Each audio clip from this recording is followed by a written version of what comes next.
నమస్కారం ఘంటారావానికి స్వాగతం. ముందుగా ప్రధానాంశాలు. ప్రజల ఫిర్యాదులు త్వరగా పరిష్కరించాలన్న సీఎం, పాలనలో వేగం పెంచాలని అధికారులకు నిర్దేశం.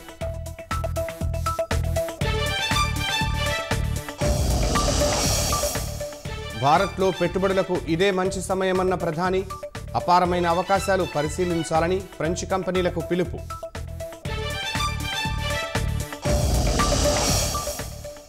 సునీల్ కుమార్ అధికార దుర్వినియోగంపై విచారణ, కస్టడీలో తీవ్రంగా హింసించారని బాధితుల వాంగ్మూలం.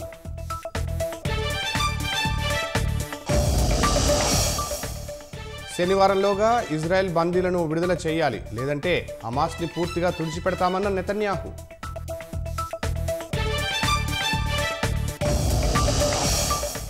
మహాకుంభమేళాలో మాఘ పూర్ణిమ స్నానాలకు పోటెత్తిన భక్తులు.